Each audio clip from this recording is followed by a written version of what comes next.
Hello everyone, welcome to my YouTube channel study guide tutorials. Study guide tutorials में आप सभी का बहुत बहुत स्वागत है। तो लर्नर्स, मुझे पता है कि आप लोग मेरी वीडियोस का वेट कर रहे हो, बट अभी थोड़ी सी टेक्निकल इश्यूज चल रहे हैं जो मैं टाइम टू टाइम रिजॉल्व कर रही हूँ। आज भी सुबह से लेकर रात हो गई, जिसकी वजह से जो है मैं आप लोगों के लिए लाइव स्ट्रीमिंग नहीं कर पाई, बट श्योरली कल से मे भी पॉसिबल हो जाएगा कि मैं आप लोग के लिए लाइव क्लासेस लूँ। और एक बार लाइव क्लासेस चालू हो गई ना, तो आपको भी पता है कि लाइव क्लासेस नहीं रुकने वाली है। तो थोड़ा सा समय लगेगा, जो कि सही हो जाएगा। तो इतने, अगर आप लोग पहली बार चैनल पे आए हैं तो चैनल को जरूर सब्सक्राइब कीजिएगा गाइस, और वीडियो को लाइक और शेयर जरूर कीजिएगा, ठीक है। आप लोगों का सपोर्ट मेरे लिए इंपॉर्टेंट है। तो आज मैं आप लोगों के लिए लेकर आई हूँ एक 45 डेज का SBI क्लर्क 2021। देखिए, आप लोग सोचोगे कि मैम डेट एग्जाम की तो पॉसिबिलिटी नहीं है ना, तो आप 45 डेज कैसे मैनेज करें। तो 45 डेज जो है ना, वो आपका आज से शुरू होता है, ठीक है ना। इन 45 दिन में आपको ये टॉपिक्स कवर करने ही करने हैं। अभी हमें नहीं पता है कि एग्जाम कब होगा, कब सिचुएशन ठीक होगी, कब एग्जाम के होने के चांसेस होंगे। तो अगर आपकी प्रिपरेशन अभी रुक गई है, या आप इसको फिर से स्टार्ट करना चाहते हो, या चाहते हो कि एक बार रिविजन हो जाए, तो आप लोग इसको जरूर फॉलो कीजिएगा। मैं कोशिश करूंगी कि 45 डेज का मतलब ये नहीं कि 45 डेज मुझे सारे टॉपिक्स को कवर करने में लगेंगे। 45 डेज मतलब हम इसको मॉक टेस्ट के साथ विद प्रैक्टिस हम इसको कवर करने की कोशिश करेंगे, ठीक है। तो गाइज, ये जो 45 डेज का स्टडी प्लान है, आप लोग देख सकते हो। इसमें मैं आप लोगों को अलग अलग चीजें बताऊंगी, जैसे कि हो गया important topics of reasoning and quants. पहला और मोस्ट इंपॉर्टेंट चीज कि आप लोगों को पता होना चाहिए कि इंपॉर्टेंट टॉपिक्स क्या क्या हैं क्वांट्स और रीजनिंग के, क्योंकि अगर आपको ये चीज नहीं पता है ना, तो आप लोगों के लिए सही नहीं है। क्योंकि देखिए, कोई भी चीज हम स्टार्ट करते हैं, जैसे कि सपोज मैंने ये पैनल, ये जो डिजिटल बोर्ड है, ये लगवाया है, तो मेरे को भी इसके बारे में जानना जरूरी है ना कि इसमें क्या क्या चीजें हैं, कैसे कैसे काम करेगा। तो ऑफकोर्स जब आप एग्जाम की तैयारी कर रहे हो, तो आपके लिए भी ये जानना जरूरी है कि कैसे कैसे आप लोगों के टॉपिक्स हैं, कौन कौन से सब्जेक्ट्स में कौन कौन से टॉपिक्स इंपॉर्टेंट है। तो हर चीज की प्री प्लानिंग बहुत ज्यादा जरूरी है। नेक्स्ट आता है एक परफेक्ट स्टडी प्लान। यहाँ पर पेन चेंज कर लेते हैं, क्योंकि फिर आपको समझ में नहीं आएगा। एक परफेक्ट स्टडी प्लान वो होता है जो आपके अकॉर्डिंग बनता है, ठीक है ना। परफेक्ट स्टडी प्लान ये नहीं है कि मैंने लिख दिया सुबह के 6 बजे उठो, तो आप सुबह के 6 बजे उठ के आ रहे हैं और क्लास ले रहे हैं, ऐसा नहीं होता है। परफेक्ट स्टडी प्लान वो होगा जो आपके अकॉर्डिंग होगा। अगर आप रात को पढ़ना चाहते हैं रात में पढ़िए, सुबह पढ़ना चाहते हैं सुबह पढ़िए, जो आपके अकॉर्डिंग है, ठीक है ना। Third thing is full strategy, कैसे हम इसको कवर अप करें। और लास्ट इज क्या वैकेंसी रहती है, ठीक है ना। तो यहाँ पर ये आप लोगों के लिए इंपॉर्टेंट है। देखिए, वैकेंसी मैं उस आधार पर बताऊंगी जो अभी रिसेंटली जो डेटा दिया था उसके आधार पर। ऑफ कोर्स वही डेटा जो है आगे यूज हो सकता है।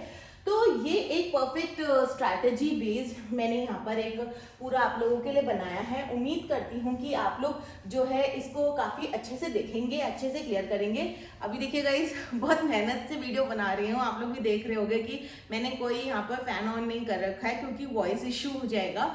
तो ये प्रॉब्लम्स ना धीरे धीरे रिजॉल्व होंगी, धीरे धीरे कोशिश करूंगी। अभी आप देख रहे हो कि काफी ज्यादा पसीना आ रहा है, जिसकी वजह से जो है बहुत ज्यादा गर्मी भी लग रही है, बट इट्स ओके गाइस। कभी कभी स्टार्टिंग में चीजें ना हमें मैनेज करनी पड़ती है, तो थोड़ा सा साथ दीजिएगा, सपोर्ट दीजिएगा। आप लोगों का सपोर्ट ही मेरे लिए इंपॉर्टेंट है, ठीक है। तो चलिए, फर्स्ट थिंग इज रीजनिंग और क्वांट्स में कौन कौन सा टॉपिक इंपॉर्टेंट है, पहले हम ये देख लेते हैं। सबसे इंपॉर्टेंट टॉपिक जो रीजनिंग और क्वांट के इंपॉर्टेंट है, हम टॉपिक वाइज यहाँ पर डिस्कस करेंगे। कितने मार्क्स के आता है लगभग ये भी देखेंगे। तो ये चीजें आप लोगों के लिए बहुत इंपॉर्टेंट है, प्लीज इसको नोट डाउन करते रहिएगा। अगर आप बिगनर हैं तो बहुत अच्छी चीज है आप लोगों के लिए, ठीक है।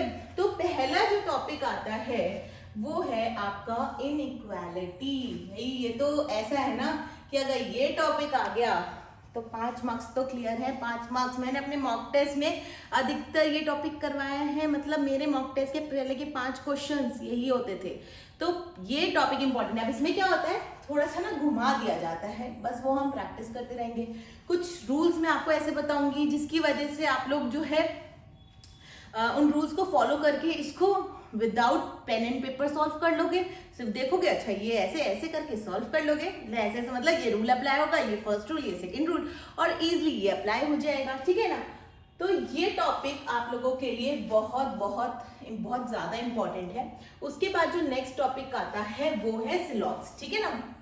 अभी जैसे कि आप सभी को पता है, अब तो थोड़ा पुराना हो गया है ये सिलॉक्स का, ओनली फ्यू केस, ठीक है ना। तो only and only few case ये हम जरूर करेंगे, क्योंकि ओनली एंड ओनली फ्यू ही अभी रिसेंटली एग्जाम में पूछा जा रहा है। अब कोई नया पैटर्न आएगा तो वो तब पता लगेगा, लेकिन अभी फिलहाल ओनली फ्यू यही पूछा जा रहा है। तो इसको हम यहाँ पर जरूर कवर करेंगे। सिलॉग्स और इनइक्वालिटी में एदर और केसेस होते हैं, वो हम कवर करेंगे। पॉसिबिलिटीज कवर करेंगे। बहुत सारी चीजें हैं सीखने को। अभी तो मैं इनइक्वालिटी जब आपको पढ़ाऊंगी ना, तब आपको एक्चुअल पता लगेगा, ठीक है। नेक्स्ट इज, अगर मैं बात करूं, नेक्स्ट जो स्कोरिंग टॉपिक है वो है कोडिंग डिकोडिंग।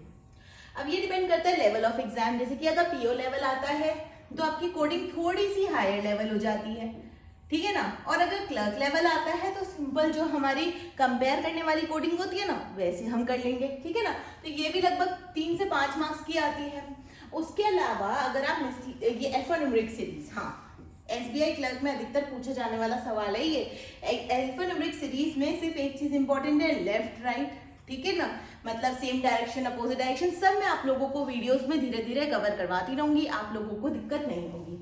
नेक्स्ट इज, अगर आप देखते हो, देखिए ये जो टॉपिक्स थे ना, ये वाला, ये वाला, ये वाला, ये तो आप लगा लो लगभग 15 मार्क्स का तो पूछा जाता है। इसके साथ अगर ये आ गया तो लगभग 20 मार्क्स के तो ये हो जाएंगे। उसके अलावा यहाँ पर ना दिख नहीं रहा है, इसको हम लिख लेते हैं पजल्स, ठीक है ना। पजल्स तो आपको पता है क्या है, हार्ड सेक्शन है हमारे जितने भी रीजनिंग है ना, उसका हार्ड सेक्शन पजल है। अभी क्वांट का ही बताऊंगी कि हार्ड सेक्शन क्या है, रीजनिंग का तो पजल है, ठीक है। अब उसके अलावा जो मिसलेनियस टॉपिक्स हैं वो है डायरेक्शन, ठीक है ना, ईस्ट वेस्ट नॉर्थ साउथ, ठीक है, राइट लेफ्ट, ये तो हम करते हैं ना, तो ये भी हम प्रैक्टिस करेंगे। Blood relation, ranking and order, और उसके बाद इनपुट आउटपुट, ये हमारा पूरा पैटर्न है। यही आपके क्वेश्चंस आपको एग्जाम में देखने को मिलेंगे और आप लोग बहुत अच्छे से स्कोर कर लोगे, ठीक है गाइस। तो ये थी हमारी रीजनिंग की बात, ठीक है। अब नेक्स्ट पे हम आते हैं, दैट इज क्वांट्स। नेक्स्ट जो टॉपिक आता है दैट इज क्वांट्स, ठीक है। तो क्वांट्स में जो मोस्ट स्कोरिंग टॉपिक होता है वो है हमारा सिंप्लीफिकेशन, ठीक है ना। सिंप्लीफिकेशन 5 नंबर का आता है। उसके अलावा अप्रोक्सीमेशन 5 नंबर का, सिंप्लीफिकेशन की तरह ही होता है बट इसमें हम अप्रोक्स लेकर कर सकते हैं। देन 5 नंबर का number series, missing number series या wrong number series, depends on level of examination, okay. Then important thing is quadratic equation. Quadratic equation अधिकतर स्टूडेंट्स इसकी ट्रिक्स नहीं देखते हैं, तो गाइस अगर आप ट्रिक्स फॉलो करते हो ना तो आपके लिए इजी हो जाएगा। मैं आपको बिल्कुल अच्छे से यहाँ पर पढ़ा दूंगी। हम डेली एक चैप्टर रीजनिंग, एक चैप्टर जो है क्वांट्स लेकर चलेंगे, ठीक है। उसके अलावा आपके लिए इंपॉर्टेंट है स्पीड मैथ्स। स्पीड मैथ्स से आप लोगों की मल्टीप्लिकेशन, एडिशन, सब्ट्रैक्शन, ये सारी चीजें बहुत आपको इजी हो जाती है। आपको कैलकुलेटर की जरूरत नहीं पड़ेगी और आप इजिली एग्जाम में सॉल्व कर सकते हो। नेक्स्ट इज, देखो अब मैंने आपको पजल बताया था, ये रीजनिंग का जो है हार्ड सेक्शन था। अब जो डीआई है ना वो आपका क्वांट्स का है, मतलब मैथ्स का, ठीक है ना। तो ये आपको नोट डाउन करके रखना है। उसके अलावा परसेंटेज, अगर आप अरिथमेटिक पे वीक है, ठीक है ना, अगर आप लोगों को लगता है कि आपकी अरिथमेटिक स्ट्रांग नहीं है, तो गाइस अरिथमेटिक को स्ट्रांग करने के लिए आपको एक चैप्टर बहुत अच्छे से करना है, वो है परसेंटेज। अगर आपको परसेंटेज आ गया मतलब आपको ऑलमोस्ट मैथ्स को सॉल्व करना आ गया, ठीक है। क्योंकि प्रॉफिट एंड लॉस, रेशियो और भी जितने टॉपिक्स है, time, distance and speed, CISI, ये सब कुछ परसेंटेजेस से इजीली सॉल्व हो सकते हैं। तो आप लोगों को परसेंटेज टॉपिक को नहीं छोड़ना है, रेशियो भी बहुत अच्छे से सीखना है। और उसके अलावा यहाँ पर कंपाउंड इंटरेस्ट और बाकी सारे टॉपिक्स हैं, ठीक है ना। थोड़ा सा विजिबल नहीं है ये, इसको मैं आपको बता दूंगी क्या क्या है। अदर इंपॉर्टेंट मिसलेनियस टॉपिक्स हैं, तो वो हम यहाँ पर साइड बाय साइड कवर कर लेंगे। तो ये था सिलेबस। इंग्लिश में नहीं पढ़ा रही हूँ अभी फिलहाल, तो इसलिए मैं इंग्लिश का नहीं बता रही हूँ, सिर्फ 2 subjects that is quant and reasoning, उनके बारे में हमने यहाँ पर बात करी है। अब नेक्स्ट आता है स्टडी प्लान, ठीक है ना। स्टडी प्लान क्या है? पहली चीज, अभी जो मैंने आपको चीज क्या कही थी, परफेक्ट स्टडी प्लान वो होता है जो आपके अकॉर्डिंग होता है, मेरे अकॉर्डिंग नहीं, या आपके किसी फ्रेंड के अकॉर्डिंग नहीं, या किसी भी टीचर का आप ले लो, वो स्टडी प्लान नहीं होगा। आपके अकॉर्डिंग, आपके प्रायोरिटीज के अकॉर्डिंग आपका स्टडी प्लान बनता है, ठीक है ना। तो वो आपको खुद बनाना है आपके अकॉर्डिंग। अब जो उसमें चीजें आती है, जो उसमें मैटर करता है, वो मैं आपको बता रही हूँ। That is know about your exam, and exam pattern in detail. आपको पता होना चाहिए कि आपके एग्जाम में कौन कौन से टॉपिक पूछे जाते हैं, कौन सा टॉपिक कितने मार्क्स का पूछा जाता है, ठीक है ना, कौन से टॉपिक का कितना वेटेज होता है, ये चीजें आपको पता होनी चाहिए।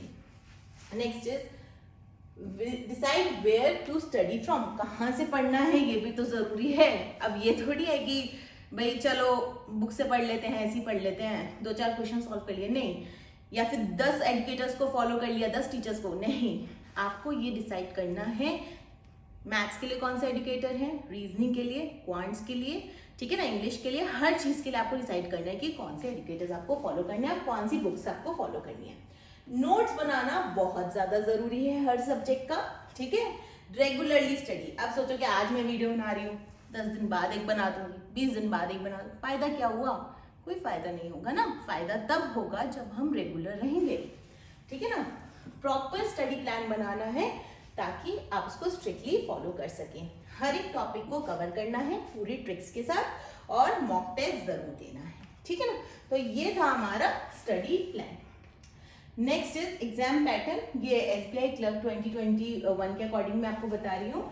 इंग्लिश लैंग्वेज 30 क्वेश्चंस 30 मार्क्स के आते हैं, 20 मिनट में कवर करने होते हैं। रीजनिंग 35 क्वेश्चंस 35 मार्क्स के 20 मिनट में, सॉरी ये मैथ्स था। रीजनिंग भी 35 क्वेश्चंस 35 मार्क्स के 20 मिनट्स में। टोटल 100 क्वेश्चन 100 मार्क्स के 1 घंटे में आपको सॉल्व करना। तो स्पीड तो बहुत अच्छी चाहिए होगी ना। तो वैकेंसी अगर हम देखें, उसके अलावा अगर आप देखोगे तो बहुत सारी चीजें हैं। स्ट्रैटेजी क्या है, स्ट्रैटेजी आपको बता देती हूँ। स्ट्रैटेजी ये है कि आपको बेसिक कंसेप्ट्स को बहुत अच्छे से क्लियर रखना है। बेसिक कंसेप्ट्स को नहीं छोड़ना, क्योंकि अगर जड़ें मजबूत हैं तो ही तो एक पेड़ अच्छे से सालों साल टिका रह सकता है ना। जड़ें कमजोर पड़ जाएंगी तो पेड़ ज्यादा टाइम तक नहीं रहेगा। तो clear the basic concept. Topic wise mock test daily दीजिए। पहले टॉपिक वाइज दीजिएगा, उसके बाद जो है आप लोग सेक्शन वाइज दीजिएगा, ठीक है। एनालाइज करना काफी ज्यादा जरूरी है कि आपकी गलतियां कहाँ थी, कौन सी गलती करी। ये नहीं कि मॉक टेस्ट दिया छोड़ो जाने दो आ गए मार्क्स, नो, वो मार्क्स क्यों गए ये जानना बहुत ज्यादा जरूरी है, ठीक है ना। अच्छा, वैकेंसी की हम बात तो कर लेते हैं, लेकिन ज्यादा डिटेल में इसलिए नहीं करेंगे क्योंकि अब जब आएगी नोटिफिकेशन, अगर रिवाइज करके आता है तो उसके अकॉर्डिंग कर लेंगे। फिलहाल 5000 प्लस वैकेंसीज हैं अलग अलग स्टेट में। तो आप लोग देख सकते हैं, भोपाल, बंगाल, भुवनेश्वर, चंडीगढ़, चेन्नई, मतलब हर जगह की अलग अलग है। जो भी आपका डिपेंड करता है आप किस पे लेना चाहते हैं। अभी हम इसके बारे में डिटेल पे ज्यादा बात नहीं करेंगे, ठीक है। तो मैंने आपको स्ट्रैटेजी बहुत अच्छे से बता दी है। तो गाइस कोशिश करूंगी कि रेगुलर रहूं। अगर टेक्निकल ग्लिचेस अभी भी रहते हैं ना, तो मैं इसी तरह से रिकॉर्डिंग अपलोड्स कर दूंगी। धीरे धीरे करके हम उसको लाइव में आ जाएंगे, क्योंकि हर दिन सेम नहीं होता है। अभी आज से थोड़े दिनों पहले कुछ भी नहीं हो रहा था, अब बहुत कुछ अच्छे से सॉल्व हो रहा है। तो डिपेंड करता है ना हर चीज, ठीक है। तो गाइस अगर आप लोग मेरे को ज्वाइन करना चाहते हो तो टेलीग्राम ग्रुप है banking preparation by Mona Chaudhary, link description section में आपको मिल जाएगा। फेसबुक स्टडी गाइड ट्यूटोरियल्स, आप यहाँ पर ज्वाइन कर सकते हैं। और ज्यादा पढ़ने के लिए आप लोग चैनल को सब्सक्राइब कीजिए, शेयर कीजिए, लाइक जरूर कीजिएगा। उम्मीद करती हूँ कि मेरी क्लासेस आपको पसंद इसी तरह से आती रहे और बहुत अच्छे से हम यहाँ पर कवर करेंगे। तो चलिए, thank you so much guys.